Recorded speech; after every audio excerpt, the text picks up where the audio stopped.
Finally guys আমার এসএসসিজিডির আমার physical notice out হয়ে গেল। আমার ফিজিক্যাল ডেট যেহেতু আমার ক'বলৈ গ'লে 20 আগষ্টৰ পৰা আমার 11 সেপ্টেম্বরলৈকে হ'ব।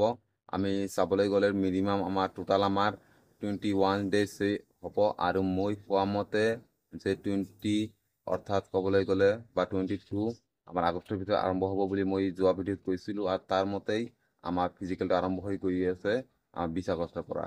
আমাৰ ভিডিওত যদি আজি ফাৰ্স্ট আইছা তেনেহলে চ্যানেলটো সাবস্ক্ৰাইব কৰি ল'বা আৰু ভিডিঅ'টো ফাৰ্ষ্টৰ পৰা লাষ্টলৈ চাই থাকিবা। এতিয়া মই নটিছটো মই ভালকৈ দেখুৱাই আছোঁ যে নটিছটোত আমাৰ কি লিখা আছে। ফিজিক্যালটো আমাৰ মানে একেলগে হ'ব, ফিজিক্যাল মেডিকেল দুখন ভেৰিফিকেশ্যন একেলগে হ'ব না সেপাৰেটলি হ'ব, তোমালোকে জাষ্ট ফাৰ্ষ্টৰ পৰা লাষ্টলৈ চাই থাকা। এখন নোটিশ আমাৰ সিআৰপি এপৰ ফালৰ পৰা আহিছে, তোমালোকে চাই ল'ব পাৰা। এখন আমাৰ অৰিজিনাল নোটিশ হয় আৰু এইখন নোটিছত আমাৰ মানে লিখা আছে যে আমাৰ 3,94,121 জন ক্যান্ডিডেটে আমাৰ পাস কৰিছে। তাৰ পিছত আমাৰ 3,53,908 জন মান মেল হয় আৰু ফিমেল 40,213 জন মান হান হেজ বিন শৰ্টলিষ্ট ফৰ পিটি পিএসটি।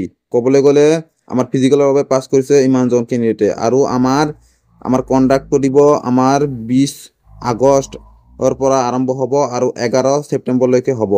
আমাৰ ক'বলৈ গ'লে 1500 মান ক্যান্ডিডেট এদিনৰ ভিতৰতে আমাৰ ফিজিকেল হৈ যাব আৰু তাতে আমাৰ 30টা সেন্টাৰ আমাৰ টোটালি আমাৰ দিয়া হৈছে। 30টা সেন্টাৰৰ ভিতৰত আমাৰ ফিজিকেলটো কন্ডাক্ট কৰিব।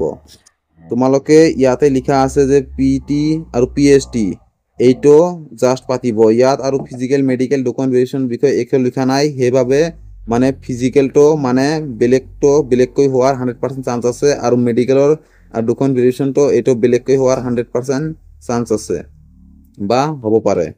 তোমালোকে সকলোৱে আমি ক'বলৈ গ'লে ডকুমেণ্টবিলাক বনাই ল'বা। আমি ক'বলৈ গ'লে SC ST চাৰ্টিফিকেটবিলাক যিবিলাক কাষ্টৰ হয় বনাই ল'বা, ডমিচিয়েলটো বনাই ল'বা আৰু ভিডিঅ'টো ফাৰ্ষ্টৰ পৰা লাষ্টলৈ চালে সকলোকে মই ধন্যবাদ জনাইছোঁ।